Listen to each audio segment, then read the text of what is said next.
Pro Group Management. Workers' comp that works for you.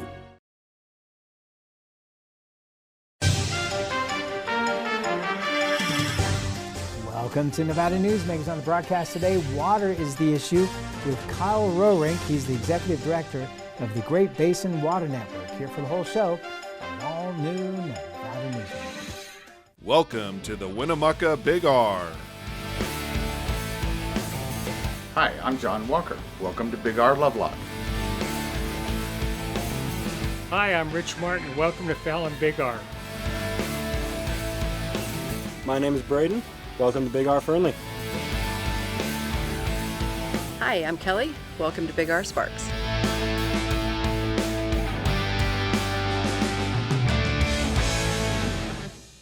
Hit the open road with a truckload of cash free play in one of 3 luxury travel trailers during the $250,000 travel time giveaways. Thousands in weekly giveaways plus $7,500 in grand prizes guaranteed. And a new travel trailer or $35,000. Now at the Carson Valley Inn. For 50 years, Nevada Heating has been keeping people comfortable in their homes. At Nevada Heating, call the Do It Right guys and get the air conditioning back on today. That's the Nevada Heating way. Why sweat for days on end when Nevada Heating can get your air conditioning fixed today? Call us today and we'll fix it today at 323-5585 or schedule us on our website at nevadaheating.com. Save money and take transit. Did you know you can ride the bus all day for less than what it would cost you for a gallon of gas? Plan your trip now by going to rtcwashoe.com. As you know, Reno is booming. Toll's development company is helping it grow with insightful design and development, building community with every project, adding beauty, adding excitement, emphasizing our shared humanity.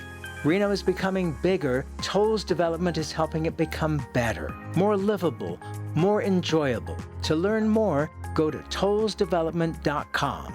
tollsdevelopment.com. This is Nevada Newsmakers with host Sam Shad, a no-holds-barred political forum. Now, from the Nevada Newsmakers broadcast headquarters, here is Sam Shad. And back on Nevada Newsmakers, we're always pleased to welcome Kyle Roerink back to the show. Howdy. He's Executive Director of the Great Basin Water Network. Pleasure to have you here. So I think the last time that we were on the program, we were talking about places in Utah trying to take water that the Southern Nevada Water Authority says they're not going to send to Southern Nevada, and Utah was trying to siphon out of the same basin. Now you say there are problems coming out of Ely, and it's not the same situation, but it's still Utah. What is going on, sir? Well, I think this is an issue. The White Pine Water Power Project is an issue as much of the green energy transition and revolution, whatever you want to call it, in Nevada, as it is about water. But this is a hydropower project slated just south of McGill and just north of Ely, right off of Highway 93 in the Duck Creek Range. A Salt Lake City development outfit wants to build a lower reservoir and an upper reservoir, and during the day you'd pump water uphill, and at night you'd send it downhill. And you know, it is just as simple as that. Pump storage projects were really popular in the 1970s, and a little bit earlier than that. FERC, federal regulators, energy regulators, probably approved somewhere between 30 or 40 a half a century ago. It cooled off in subsequent years, but now with all the Inflation Reduction Act money, the bipartisan infrastructure bill money floating around, the Biden administration's clean energy goals, you got developers of all kinds coming and saying, hey, I got a project for you. And what we're seeing in Ely is just that. Some out-of-state firms come in and make a lot of big promises about how they can use water to create, they would call it a water battery. That's an overly simplified generalization about what this project is, but it's a $3.2 billion, what I would say, ratepayer boondoggle is what we're really dealing with. So. Okay, so all right, so back up on that a little. So when you say $3.2 billion boondoggle, so it's not, the company would not be funding this and raising the money for it, it would be the taxpayers at some point? TBD, actually. Really? I think So we got a plan, but we haven't got it funded yet. They don't have it funded. This company, R+, they do solar, and they do pump storage. They have a number of projects at varying stages of regulatory approval at the federal level, and they do have a track record with solar as well. So they have some funding, they have some private funding, but do they have the White Pine Water Power project fully funded yet? I would say absolutely not. Now, what I do know is I've used my old journalistic skills to go through the regulatory dockets at the PUCN, the Public Utilities Commission of Nevada, and found that the company in NV Energy had been in talks during the last IRP process, the Integrated Resource Planning process that started in 2021, and then there were amendments in 2022.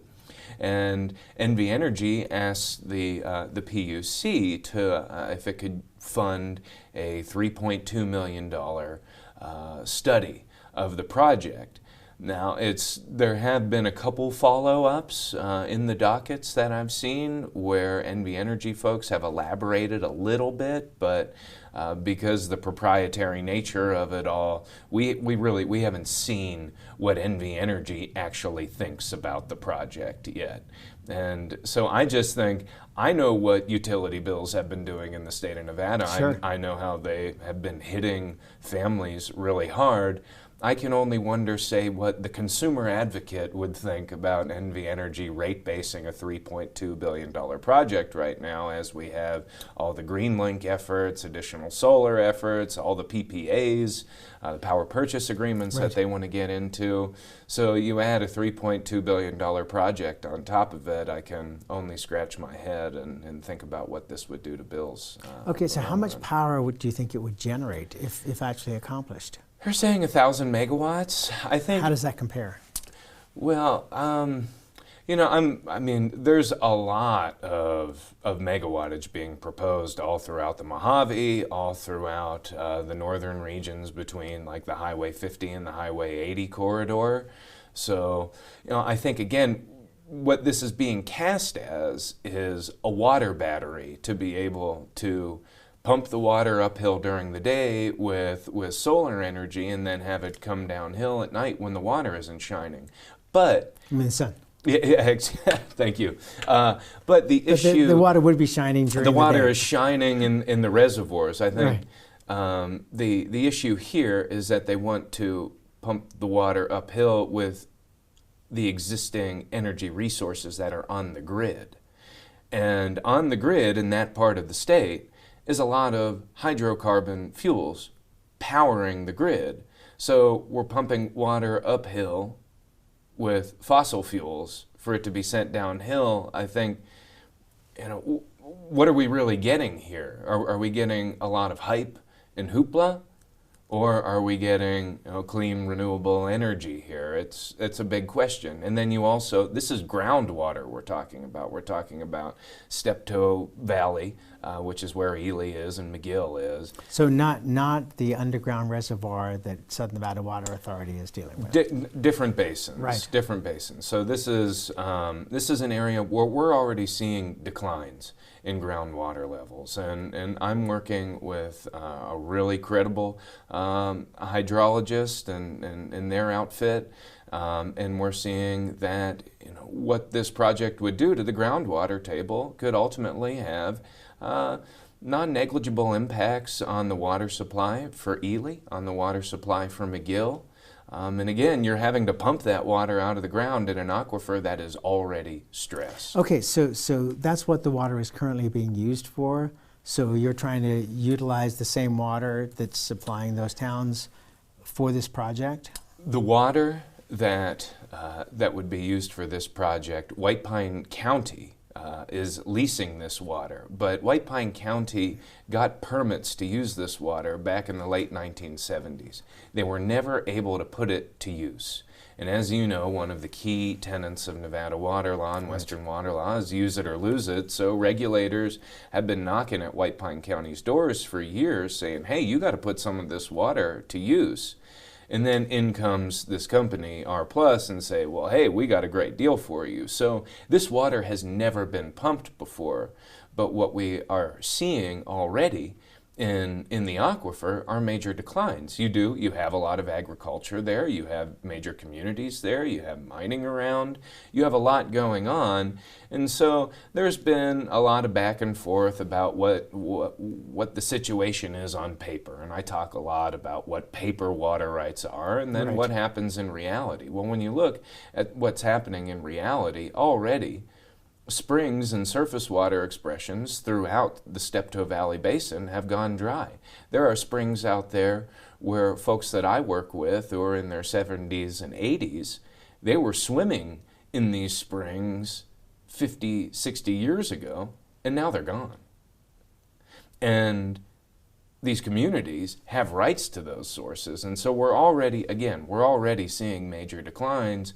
I'm not saying that the amount of pumping that is being proposed for this project is necessarily egregious.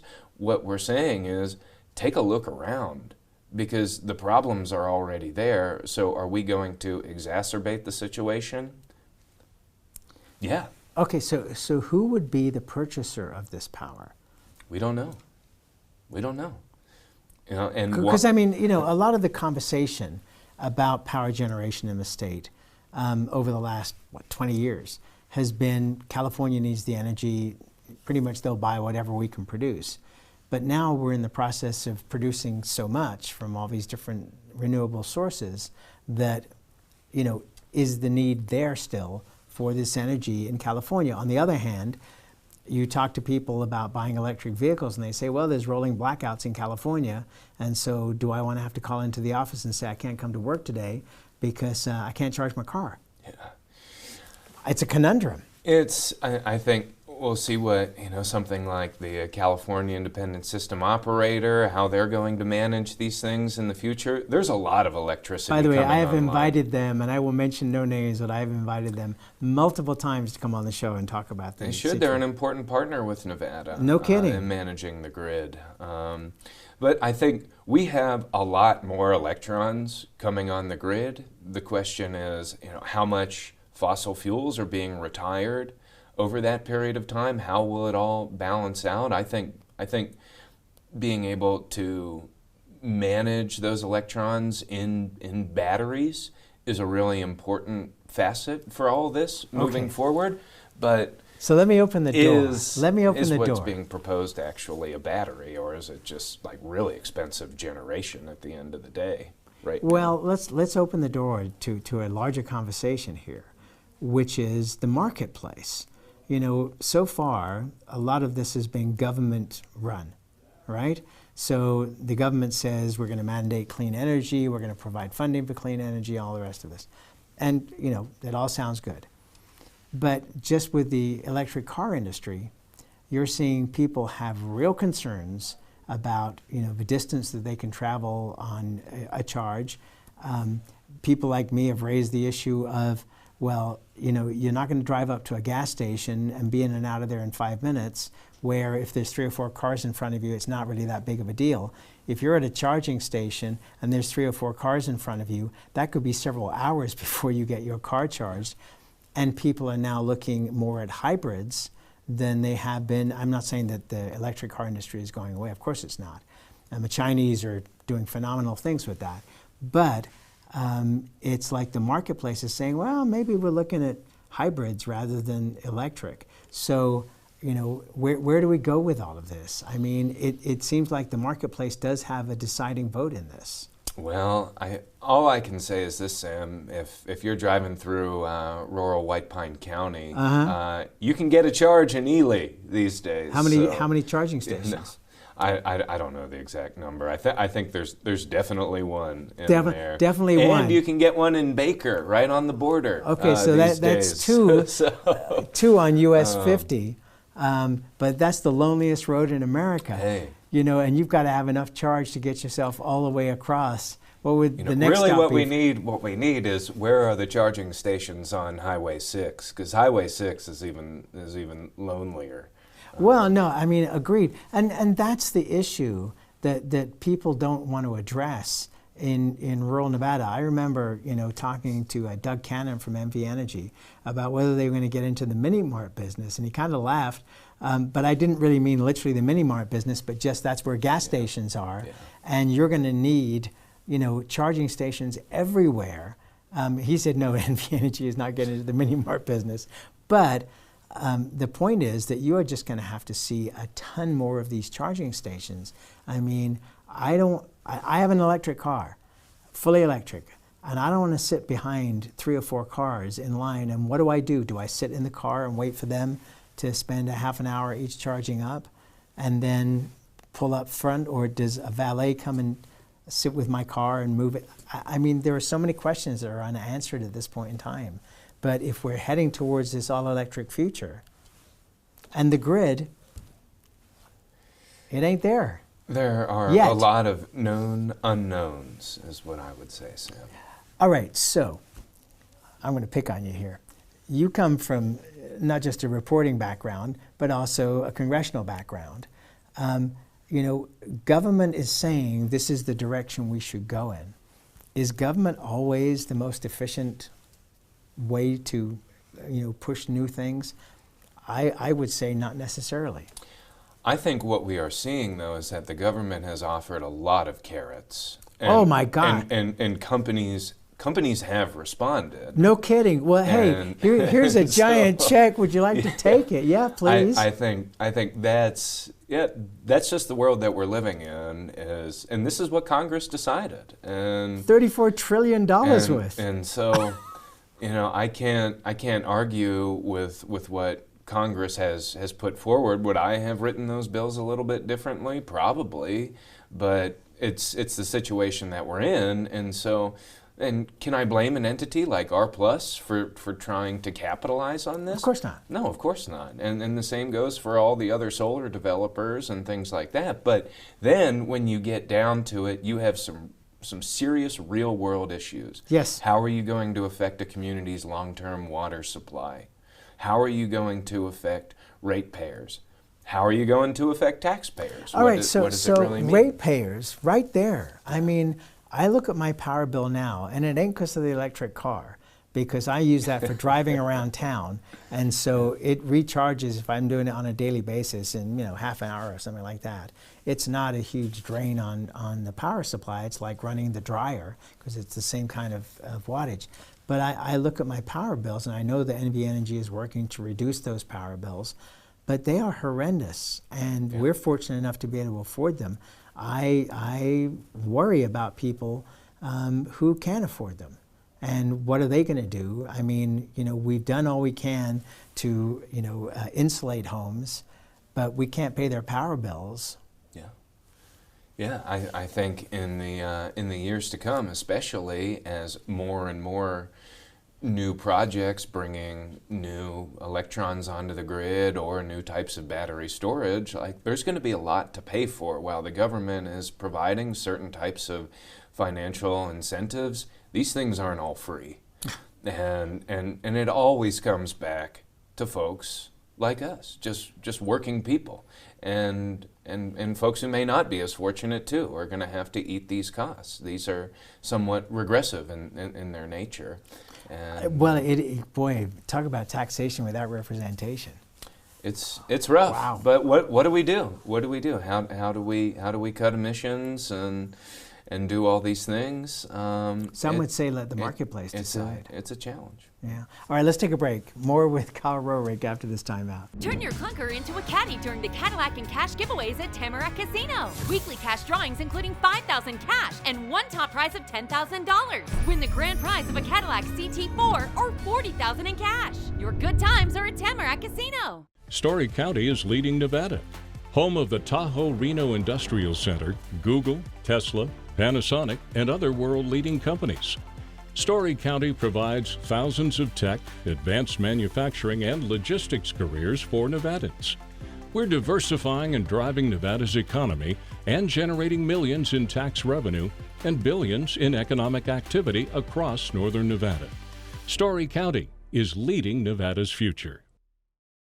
Southwest Specialties has been making the homes and businesses of Nevada beautiful for more than 20 years. Their experienced designers and craftsmen create the walkways, backyards, water features, and a variety of outdoor cooking areas that add curb appeal and value to your investment. Call today or visit them at their website and see how they can make your outdoor spaces special. Southwest Specialties, creative, distinctive, beautiful. Retail's impact on Nevada's economy? Enormous. 8,600 businesses, large and small, employing 145,000 workers. And last fiscal year, retail paid tax on nearly $60 billion in sales.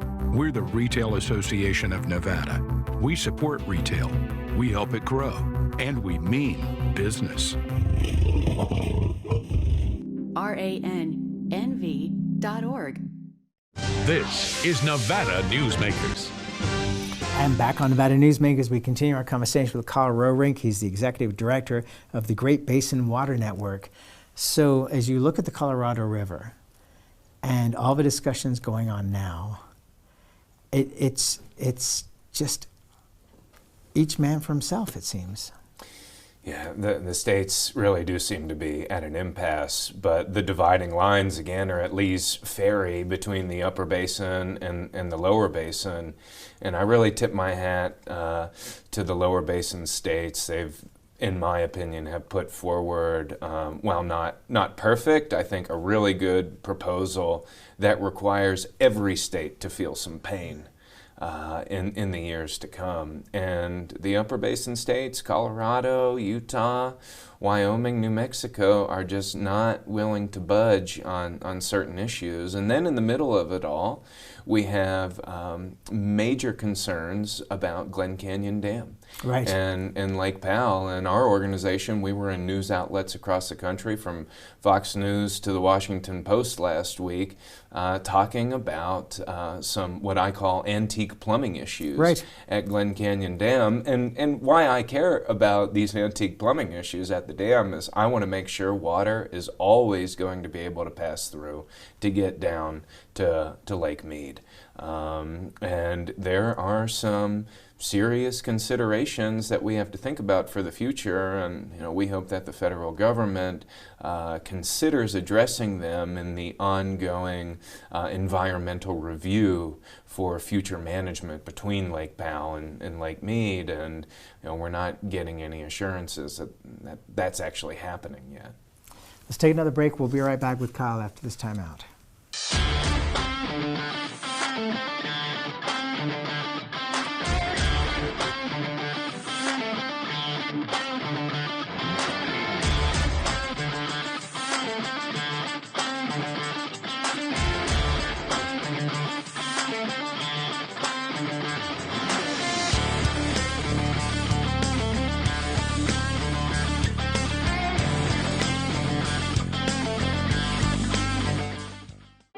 Pro Group Management specializes in providing industries with the necessary components to satisfy and exceed workers' comp requirements.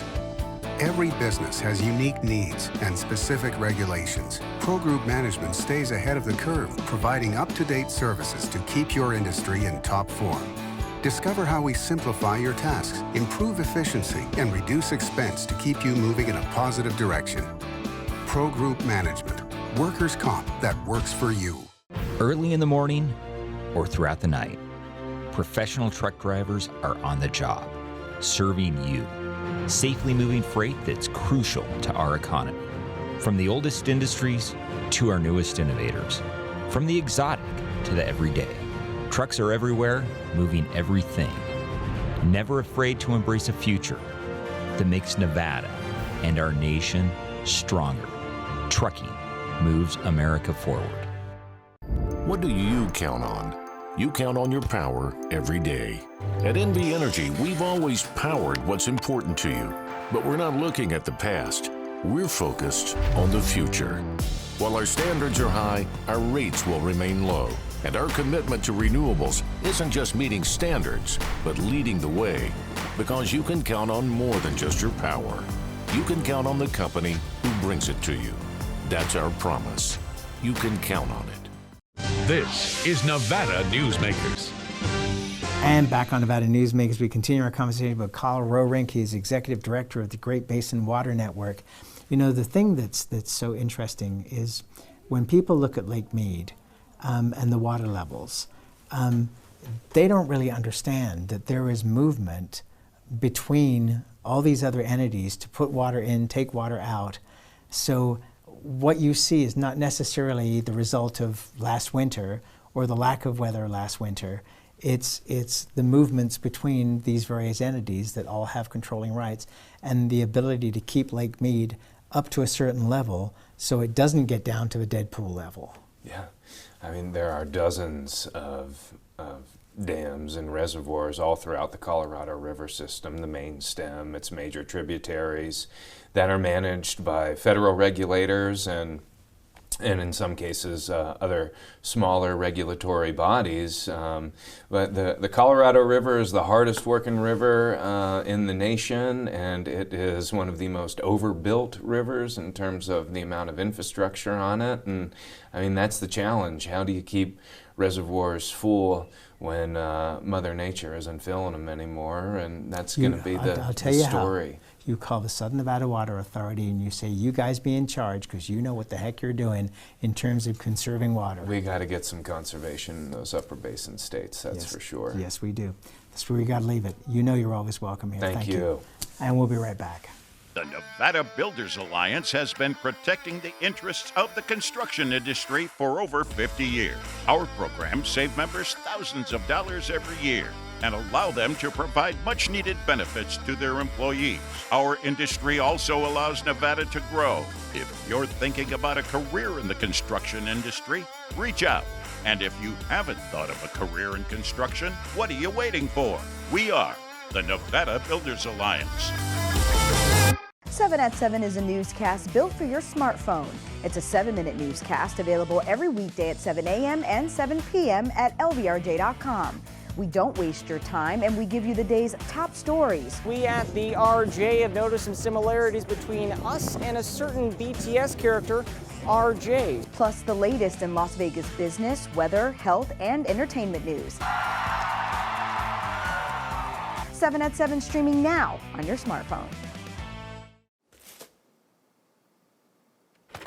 Calamity. It lurks around every corner.